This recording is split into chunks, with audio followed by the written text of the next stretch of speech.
नमस्कार, बहुत स्वागत है आप सभी का। मैं आपके साथ अस्मिता दुबे। प्रदेश का प्रश्न में आज बात करेंगे नक्सलियों की। छत्तीसगढ़ के अबूझमाड़ के जंगलों में नक्सलियों पर सबसे बड़ा प्रहार किया गया।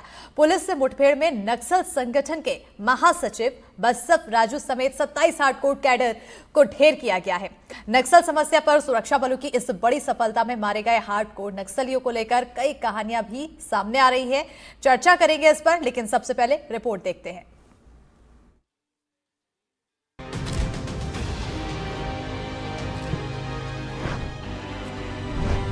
छत्तीसगढ़ के अबूझमाड़ के जंगलों में 21 मई को हुई मुठभेड़ में मारे गए नक्सल चीफ बसव राजू की कहानी अब चर्चा में है। देश के सबसे घातक बगावती संगठन का मुखिया नंबल्ला केशव राव उर्फ बसव राजू कौन था, कैसे संगठन में जुड़ा, संगठन में आम कैडर से चीफ बनने तक की उसकी यात्रा की कहानियां पढ़ी, देखी और सुनी जा रही हैं। इसी मुठभेड़ में मारी गई बस्तर की एक आदिवासी लड़की मड़को उर्फ सरिता की भी कहानी सुनिए। नक्सलियों के खिलाफ अबूझमाड़ के जंगलों में हुई सबसे बड़े ऑपरेशन के बाद अब मारे गए नक्सलियों के 100 ले जाने का सिलसिला जारी है और जो उनके परिजन हैं वो लगातार नारायणपुर मुख्यालय पहुंचने लगे हैं। हमने कुछ एक कहानी बताई थी कि कैसे तेलंगाना का एक परिवार आया था और उस परिवार के जो एक बेटे को जो है वो नक्सल संगठन में जुड़ गए। तो उनकी एक कहानी थी कि पढ़ाई करने के लिए निकले, पीजी करने के लिए, और उसके बाद संगठन से कब जुड़ गए परिवार वालों को इसकी जानकारी नहीं थी, लेकिन 2016-17 से वो संगठन में जुड़े हुए थे। अब छत्तीसगढ़ के ही जो छत्तीसगढ़ के ही रहने वाले जो वो मारे गए उनके भी परिजन पहुंचने लगे हैं। एक ऐसे ही परिजन पहुंचे हैं ओरछा से, जो नारायणपुर के ही ओरछा के रहने वाले हैं। उनके परिवार से भी एक सदस्य जो है वो मारे गए हैं। क्या नाम है वो जानते हैं। क्या किसको लेने आए हैं आप? नाम मनको के सरिता मनको, घर का नाम मनको और पार्टी का नाम सरिता। घर का नाम मनको था और पार्टी का नाम सरिता था। हाँ। आप उनकी क्या लगती हैं? मैं मामा की बेटी आई हूँ। आप उनके मामा की बेटी हैं। कैसे सरिता कौन से गांव के रहने वाले हैं ओरछा के, और कैसे चले? मरका बेड़ा गांव के रहने वाले। आप भी वहीं रहते हैं? नहीं, बटू पर ओरछा में रहते हैं। अच्छा, सरिता कैसे जुड़ गई थी संगठन में, कुछ जानकारी है? वो तो दम की दे नीला मने। कौन धमकी दिया था? अंदर वाले? ओ क्या बोले थे?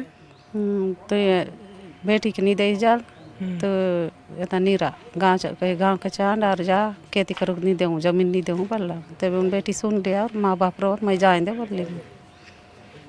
उन्होंने कहा कि अगर एक बेटी को हमारे संगठन में नहीं दोगे तो आपको गांव में नहीं। कितने बच्चे थे उनको? अच्छा, सरिता के पिताजी का क्या नाम है? माता पिताजी का? हड़मो। क्या बोले, उनके कितने बच्चे हैं? 6 बच्चे थे। एक भाई 5 बहन। 30 साल की उम्र में मडको की मौत भले ही मुठभेड़ में पुलिस की गोली से हुई हो, लेकिन उसके स्वतंत्र जीने के अधिकार और सपनों की बेरहम हत्या 2 साल पहले ही नक्सलियों ने कर दी थी। अब इसी मुठभेड़ में मारी गई बस्तर की एक और आदिवासी लड़की की कहानी भी जान लीजिए। नाम जुगो उर्फ जमुना पोडियाम, उम्र 25 साल, पद PLGA कंपनी 7 की सदस्य, इनाम 8 लाख रुपए। क्या बोल रहे हैं? 7 साल हो गई थी बोल के बता रही। 7 साल से गए थे। कैसे चली गई थी? बाड़ा मत बात से गाइन जो पूछो कि तो केला ಕಲ್ತಚ್ಚ ಮತ್ತೋಡ್ ಗುಡಾನೋಡ್ ಬೆ ಮರ್ತ ಬೇಕಿ ದೊರಕು ಪತ ಸಲೆ ಮಯ್ಯೋ। मतलब इनका कहना है कि गांव में जो मंगनी होता नहीं सर, तो जबरानी लोग छोटी उम्र में करा रहे थे, शायद गुस्से के मारे में बिना बताए भाग गई, ऐसा बता रहे हैं। फिर उसके बाद संगठन में चली गई। कब, कितने उम्र की थी वो? बेचोर वर्षानी आता बेचोर मत्ती चोरी चोर मत की 20 वर्ष आस मत था। 10-12 साल की थी। हाँ, 10-12 साल। क्या नाम था घर का? जुगो। और अभी संगठन में क्या नाम था इनका? जमुना। मतलब चेंज नहीं हुआ था सर, जैसे घर में जुगो करके बुलाए थे तो स्कूल का नाम था जमुना जी। कौन सी कक्षा में थी जब गई थी? 5वीं पास थी सर। 5वीं पढ़ी थी। और सगाई कब करा रहे थे? उसी समय, उसी उम्र में, इसलिए बिना बताए बग गई बोल के बता रहे हैं। इनका घर वालों का कहना है। हाँ, ठीक है। कहाँ के रहने वाले हो? ग्राम कोटमेट्टा, थाना जांगला, जिला बीजापुर के रहने वाले। हाँ। और इनका क्या नाम है? आपका क्या नाम है? पाली पुड़िया। तो जब संगठन में चली गई, ऐसी जानकारी थी पहले से आप लोगों की वहाँ चली गई हैं, या कोई भी संपर्क हुआ जाने के बाद? और अभी पता चले मत तले ईग में 1 साल बाद पता चला बोल उनका पिताजी का कहना। आइए ना, बताइए। 1 साल बाद कैसे पता चला? वर्ष पता चले मतलब कूलिता तीनों मतलब इनका कहना है कि कहीं काम हम करने के लिए गई होगी बोल के, फिर उन लोग गांव वाले शामिल करने के बाद जो संगठन के सदस्य जैसे होते हैं उन लोग बताए होंगे तेरे बेटी मतलब आपकी बेटी इधर चले गई है, ऐसा ऐसा है बोल के। नारायणपुर से एनडीटीवी के लिए कैमरा सहयोगी प्रवीण साहू के साथ नीलेश त्रिपाठी की रिपोर्ट।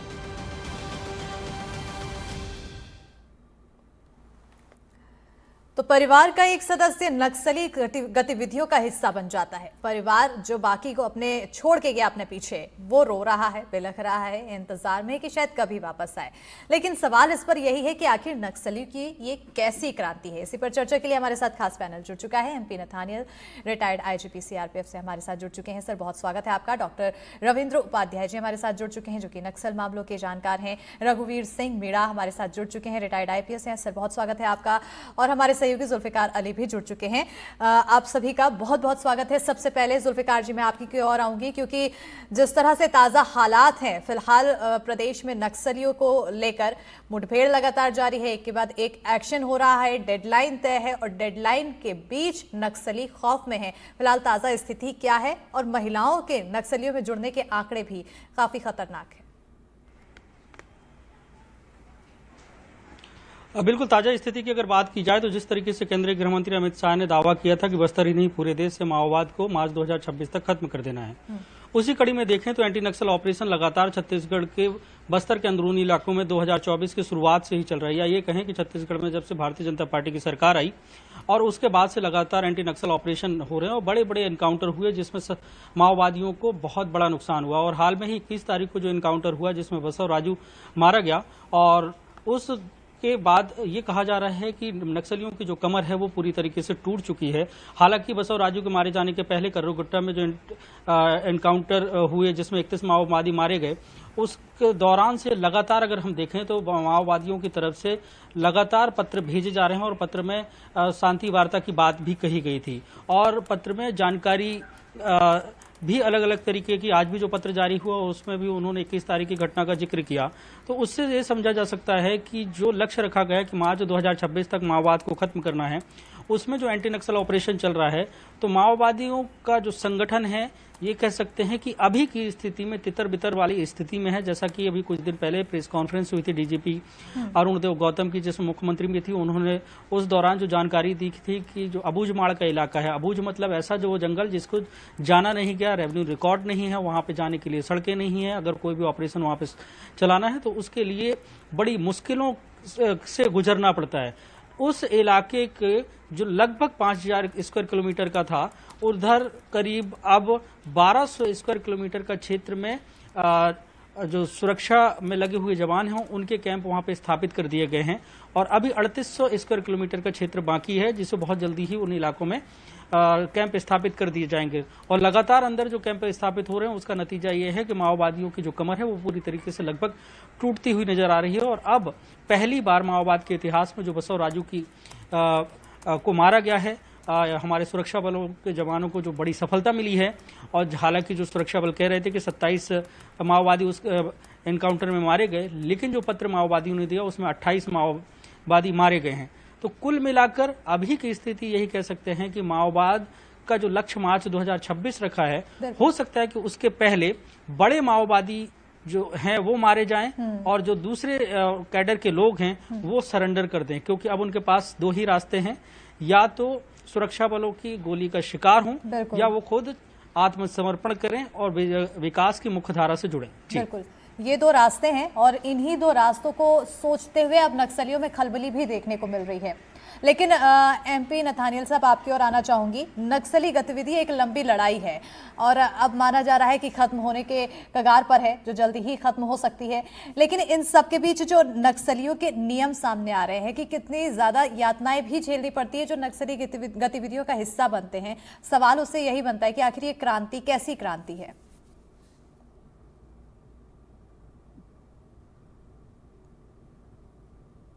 नथानियल साहब, अच्छा, आप दोहराएंगे थोड़ा? जी, सवाल सवाल मेरा ये है कि नक्सली गतिविधि अब एक लंबी लड़ाई जो कि अब खत्म होने को है, लेकिन कई तरह की अब इसमें जानकारी सामने आ रही है कि कई रूल्स जुड़े हुए हैं। महिलाओं की इसमें 60% भागीदारी होती है, नसबंदी कराई जाती है, परिवार बसाने का इन्हें हक नहीं होता है। इन तमाम रूल्स को सुनने के बाद लग रहा है कि आखिर ये कैसी क्रांति? अभी ये है कि पहले तो इनकी जो तादाद थी महिलाओं की वो करीबन 35-40% थी। अब जो है वो बढ़ के तकरीबन 70% माना जा रहा है। लेकिन यह है कि यही महिलाएं जो हैं यही दूसरों को प्रोत्साहित करते हैं सरेंडर करने के लिए, क्योंकि हर महिला चाहती है कि वो अपने पति के साथ या किसी से भी शादी करके एक सेटल्ड लाइफ जिए वो, क्योंकि इनको मकान भी दिया जा रहा है, सरेंडर करने पे मकान दिया जा रहा है, नौकरी दी जा रही है और भी कई सुविधाएं दी जा रही हैं। तो इस वजह से यही महिलाएं हैं जो कि दूसरे आदमियों को प्रोत्साहित करते हैं कि वो इनके साथ मिलके सरेंडर करें, और सरेंडर करने पे इनको बहुत बड़ा फायदा भी हो रहा है।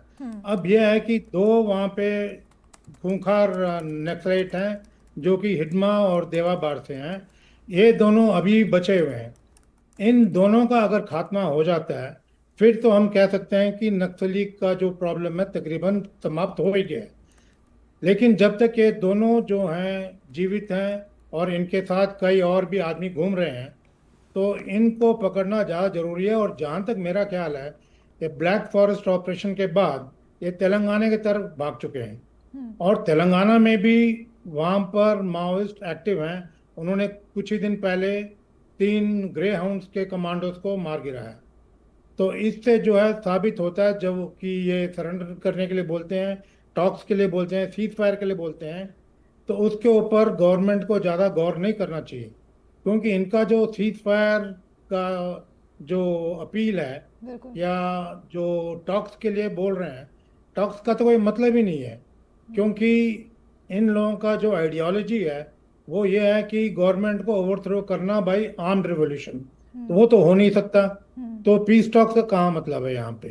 तो इसलिए जब तक इन दोनों को नहीं पकड़ा जाता, और इनके साथ एक दामोदर भी है तीसरा, ये तीनों बड़े खूंखार नक्सलवादी हैं, इनको पकड़ना जरूरी है। और इनके साथ जो अलग अलग छोटे छोटे गुट में फैल गए हैं खासकर उस तरफ तेलंगाना में, तो जरूरी है इनके पीछे लगा जाए। और जो एक बार ऑपरेशन स्टार्ट किया है इनके पीछे लगातार रहना चाहिए ताकि इनको भागने का ज़्यादा कहीं मौका न मिले। उससे जो है इनको पकड़ा जा सकता है और नक्सलवादी तकरीबन समाप्त हो सकते हैं।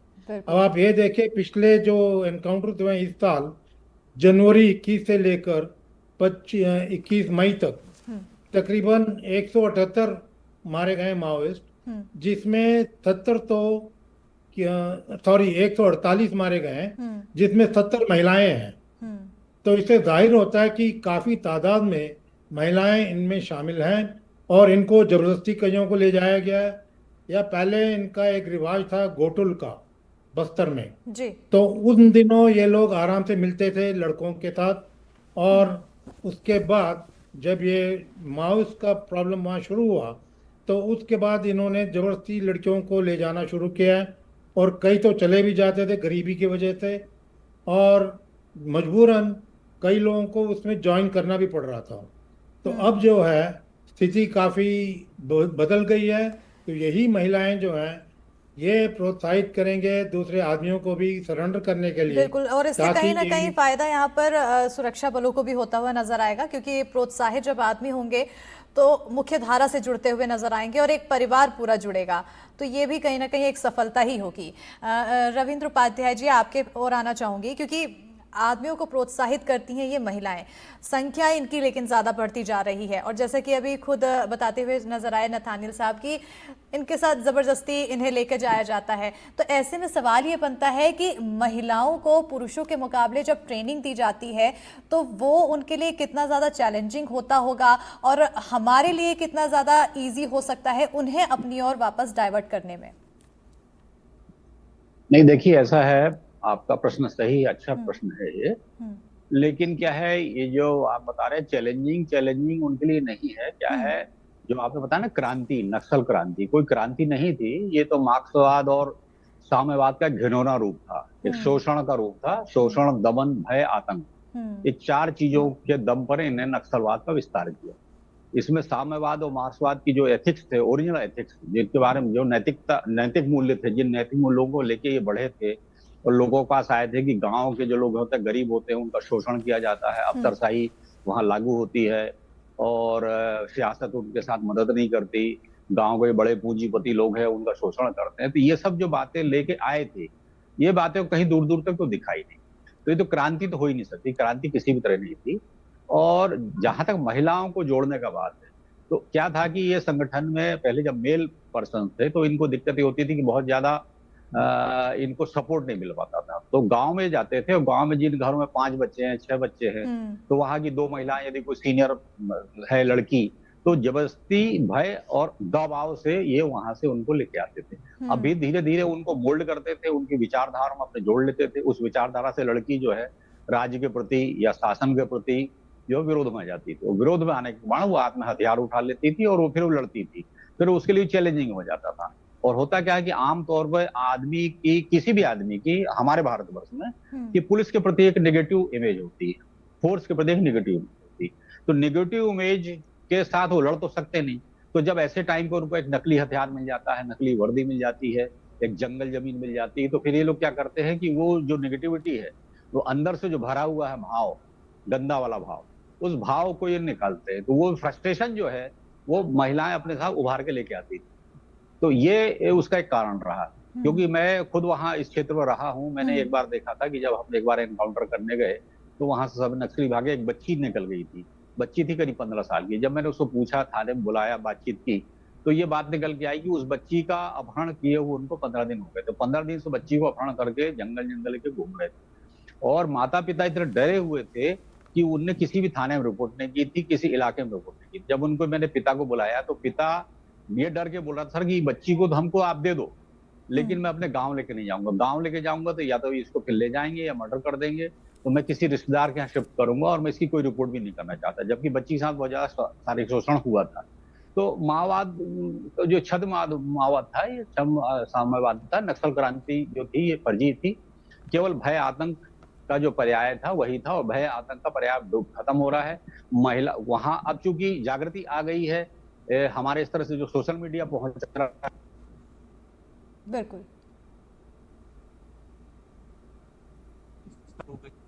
और वो अभी जानने लगी कि अब हमको इस संगठन से जोड़ना है, नहीं जोड़ना। अभी आपने जैसे अभी बताया, जुल्फिकार जी ने 2 लोग का इंटरव्यू अभी त्रिपाठी जी ने दिया, जो बताया कि 2 महिलाएं बेचारी, एक तो जो अपने घर में थी, उसको जबरदस्ती लगे कि घर में सबसे बड़ी मुखिया आपको एक बच्ची चाहिए, तो ले गए।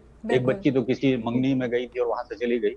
तो इस तरह की सब हालातें हैं, जो परिस्थितियां हैं, उन परिस्थितियों से महिला वहां जुड़ी और इसलिए महिलाओं को परसेंटेज, यानी कि उनके सामने परिस्थितियां ऐसी क्रिएट कर दी गई कि उनके पास कुछ ऑप्शन ही वहां पर निकलकर सामने नहीं आया। रघुवीर जी, आपकी ओर आना चाहूंगी सर, क्योंकि अब लगातार हम देख रहे हैं कि अब नक्सलियों का खात्मा हो रहा है, लेकिन एक यहाँ पर यह भी देखने को मिलता है कि जब भी मुठभेड़ होती है, जब भी लड़ाई होती है, महिलाओं को अगर आगे खड़ा कर दिया जाए तो जवानों के लिए थोड़ा मुश्किल हो जाता है। क्या ऐसी सिचुएशन आती है सामने और उस दौरान कैसे एक्शन लिया जाता है? पहले तो सभी को नमस्कार, और एनडीटीवी पे मुझे जोड़ा, और साथ में जो रविंद्र उपाध्याय जी बैठे हैं उनको भी मेरा नमस्कार। हम दोनों साथ में अविभाजित मध्य प्रदेश में खेरागढ़ में हम दोनों ने साथ में काम किया है। मैं वहाँ का एसडीओपी था, मेरी सर्विस की शुरुआत ही एक तरह से, और दोनों ने हम लोगों ने काफी उस एरिया में काम किया है। वो गाँव के लोगों के बीच में हम जाते भी थे, तो बहुत सारी चीजें देखने को मिलती थी। उस समय बहुत ही पीक पे था ये नक्सल समस्या। तो उस समय क्या था कि गांव में हम जाते थे तो लोग नक्सलियों के प्रति उन लोगों को बड़ी सहानुभूति थी। वो बोलते थे कि शोषण के खिलाफ लड़ रहे हैं, गवर्नमेंट के शोषण के खिलाफ, जो आज धीरे धीरे परिस्थिति बदलती जा रही है। जैसा रविंद्र उपाध्याय जी बताते जा रहे हैं, बता रहे थे, मैं ध्यान से सुन रहा था। तो अच्छी बात है कि धीरे धीरे उससे मोहभंग हो रहा है। उस समय हम लोग जरूर इस चीज को मानते थे कि ये शोषण कर रहे हैं लोगों का, और भय पैदा करके शोषण करते थे। और गांव में इनका इतना आतंक रहता था कि नक्सलियों के खिलाफ कोई बोलता नहीं था, बिल्कुल भी। हम प्रयास करते थे, बहुत प्रयास करते थे, हम दोनों साथ में बेहद प्रयास करते थे, पर हमें कोई भी एक भी मुखबिर वहां नहीं मिल पाता था, बहुत मुश्किल काम हो जाता था, क्योंकि गांव में हम पहुंच जाते थे और महिलाओं का रहा, उनको एक ड्रेस का एक अट्रैक्शन रहता था उस समय, और उनके प्रमोशन का न जाने क्या क्या उनके सिस्टम बने हुए थे। अब तो मैं सेवानिवृत्त भी हो गया हूँ और मध्य प्रदेश से छत्तीसगढ़ अलग भी हो गया है। उस समय 1.5 साल खेरागढ़ में हम लोगों ने काफी काम किया वहाँ। तो ये पाया जाता था कि अट्रैक्शन बहुत था, और धीरे धीरे जो ये एनकाउंटर, और गवर्नमेंट जो इसके लिए बहुत सजग होगी, इनकी कमर तोड़ने में लगी है, ये बहुत ही अच्छे वो है। और जो एनकाउंटर हुआ इसमें पुलिस की बड़ी सफलता के लिए पुलिस को भी बहुत बहुत बधाई। और मैं कहना चाहूंगा कि इसमें अब धीरे धीरे ये सोशल मीडिया इनके माध्यम से जागृत किया जाए और महिलाओं को जागृत किया जाए। संख्या बढ़ती जा रही है, मुझे मालूम चला कि 57% ये संख्या हो गई, ये चिंताजनक है। और लगता है कि ये सब भय के कारण हो रहा है, कोई स्वेच्छा से उस बिल्कुल बिल्कुल। नथानियल साहब, आपकी ओर आना चाहूंगी क्योंकि यही सवाल मेरा आपसे भी होगा। जब महिला नक्सली जवानों के सामने आ जाती है, उस दौरान एक्शन क्या उसी तरह से लिया जाता है जब कोई पुरुष नक्सली भी सामने होता है, या फिर कुछ स्ट्रैटेजी में बदलाव किया जाता है? नहीं, जहाँ पर ऑपरेशन का सवाल है, चाहे महिला हो चाहे पुरुष हो, जब ऑपरेशन में फायरिंग शुरू हो जाती है तो जिसने पहले मार दिया तो फिर उसके लिए मुश्किल है। तो इसीलिए वहां पर नहीं देखा जा सकता कि महिला है या पुरुष है जो फायरिंग कर रही है। तो महिला अगर हथियारबंद है और वो फायरिंग कर रही है तो ऑब्वियसली फिर सिक्योरिटी फोर्सेस को भी फायरिंग करना ही पड़ेगा। उसमें ये नहीं देखा जाएगा कि महिला है या पुरुष है। वैसे ही जैसे पुरुष फायरिंग कर रहा है उसका जवाब भी कार्रवाई की जाती है, उसी तरह महिलाएं भी जब फायरिंग करती हैं तो जवाबी कार्रवाई उसी तरह से की जाएगी। बिल्कुल। क्या तो नक्सली इस बात का फायदा उठाते हैं? वो बेशक अपने तरह से सोचें कि उसका फायदा होता है, लेकिन एक बार फायरिंग शुरू हो गई है तो उसमें ये नहीं देखा जा सकता। अब आप देखिए, जो बसवराज था इसके साथ 12 तो महिलाएं थी जो उसके रिंग में थी, सिक्योरिटी रिंग में। तो अब बसवराज तक पहुंचने के लिए पहले इन 26 लोगों को तो खत्म करना पड़ेगा, और उसमें महिलाएं शामिल है। अगर हम ये सोचते कि महिलाएं इसीलिए फायरिंग ना करें फिर तो प्रॉब्लम हो जाता, बसवराज तक पहुंच भी ना पाते फिर, और उल्टा हमारे भी कैजुअलिटी होने के चांसेस है। तो इसीलिए एक बार ऑपरेशन शुरू हो गया है तो उसमें ये नहीं देखना चाहिए और ना देखा जाता है कि पुरुष है या महिला है। और फायरिंग कार्रवाई जो होती है तो जवाबी कार्रवाई वैसे ही करनी पड़ती है जैसे पुरुष जब फायरिंग करता है उसी तरीके से। बिल्कुल। तो कहीं ना कहीं उस दौरान जो सिचुएशन होती है, सिचुएशन के अकॉर्डिंग ही एक्शन लिया जाता है। हालांकि नक्सली जरूर इसका फायदा उठाने की कोशिश करते हैं, लेकिन वो नाकाफी साबित हो जाता है। जुल्फिकार, आपकी ओर आना चाहूंगी क्योंकि अब बदलाव की बयार बहने लगी है। एक के बाद एक जिस तरह से नक्सली संगठन खत्म हो रहे हैं, कम हो रहे हैं, वैसे वैसे अब विकास भी बढ़ता चला जा रहा है। लोगों का भरोसा भी सुरक्षा बलों पर, सरकार पर, प्रशासन पर बढ़ रहा है। अब हालात कैसे हैं यहाँ पर इसको लेकर? बस्तर के अंदरूनी इलाकों में हालात की बात की जाए तो पहले की जब परिस्थितियां थी, जब बस्तर के अंदरूनी इलाकों में माओवाद का जब प्रवेश हो रहा था तो उस दौरान जो माओवादी संगठन के जो लीडर यहाँ पे पहुंचे थे वो ये बोलते थे कि जल और जंगल और जमीन की लड़ाई है और आदिवासी शोषित हैं, उनके शोषण के खिलाफ उनको एकजुट होना है। तो उस पूरे कैडर को उन्होंने धीरे धीरे वहाँ पे तैयार किया। वहाँ के जो लड़के थे उनको अपने कैडर में भर्ती किया, लड़कियां थी उनको कैडर में भर्ती किया। और भर्ती होने की एक सबसे बड़ी वजह ये थी कि उस समय पे अंदरूनी इलाकों में वो जो देखते आ रहे थे कि फॉरेस्ट गार्ड है, पुलिस है, और पुलिस का किस तरीके से रुतबा होता है और उसके लिए बड़ी मेहनत, तो उस कैडर में ये लोग शामिल होते थे और इसके बहकावे में आ जाते थे कि ये उनकी खुद की लड़ाई है। और यही वजह है कि लड़कियां भी उस कैडर में शामिल होती थी और उनका कई अलग अलग जगहों पर लड़ाकों के तौर पर उपयोग तो होता था। उसके साथ साथ जो उनकी एक मंडली तैयार होती थी, जिससे ये कहें कि क्रांति गीत वगैरह गाने के लिए नाट्य मंडली जैसे तैयार करे, ताकि जो लड़के लड़ाके हैं माओवाद के, उनके मन में एक कट्टर भाव पैदा किए जाएं जल जंगल और जमीन की लड़ाई को कहकर।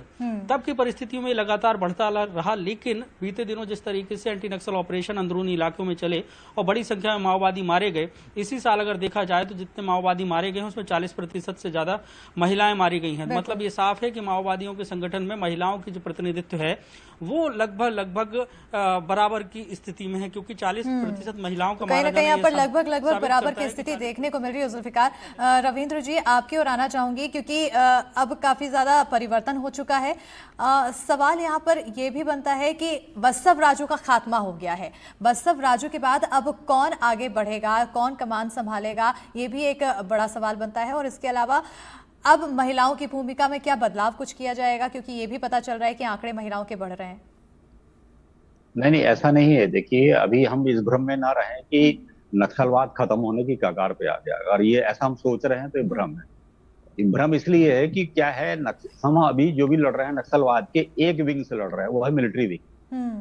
अभी जो इनके सिंपैथाइजर जो हैं, जो इनको सिंपैथी देते हैं, जो इनको इनपुट देते हैं, इंटेलिजेंस देते हैं, और जो अर्बन नक्सल है, अर्बन नक्सल खत्म नहीं हुआ। अर्बन नक्सल पे अभी पुलिस की चोट नहीं पहुंची, पुलिस की पकड़ नहीं पहुंची। अर्बन नक्सल अभी जिंदा है। और जो इनको इनपुट देते हैं, इंटेलिजेंस जो है इनका, इंटेलिजेंस में अभी तक पुलिस का छूता है, दूर है अभी। और इसी तरह जो महिलाएं इसमें आ रही हैं, तो अब मुझे लगता है कि अब महिलाओं का प्रतिशत कम होगा, क्योंकि जिस तरह से पहले जो महिलाएं होती थी, सुजाता वगैरह होती थी, बहुत प्रभावशाली लीडर थी, उन लोगों का सबका खात्मा हुआ है। तो अब मुझे लगता है कि ये जो महिलाएं हैं उनके प्रतिशत तो गिरेगा, लेकिन अभी हमको इस बात को नहीं सोचना चाहिए कि नक्सलवाद में एकदम गिरावट आ गई। बिल्कुल, नक्सलवाद में अभी गिरावट आई है, ऐसा हमें पूरा मान के नहीं चलना चाहिए। हालांकि प्रयास तमाम किए जा रहे हैं। इनका मिलिट्री विंग को ही टच किया, मिलिट्री विंग को हम हतोत्साहित कर रहे हैं, लेकिन इनका जो वास्तव में जो अर्बन नक्सल है, जो जहां से थिंक टैंक है, वो लोग अभी हमारे पकड़ में नहीं है। एक आदमी केवल बसव राजू के मरने से ही सब कुछ नहीं हो जाएगा। बसव राजू पकड़ बिल्कुल, लिया, कहीं ना कहीं सिर्फ एक आदमी के मरने से हर एक गतिविधियां हैं वो शांत नहीं हो जाएगी और हर एक नक्सली है वो खत्म नहीं हो जाएगा।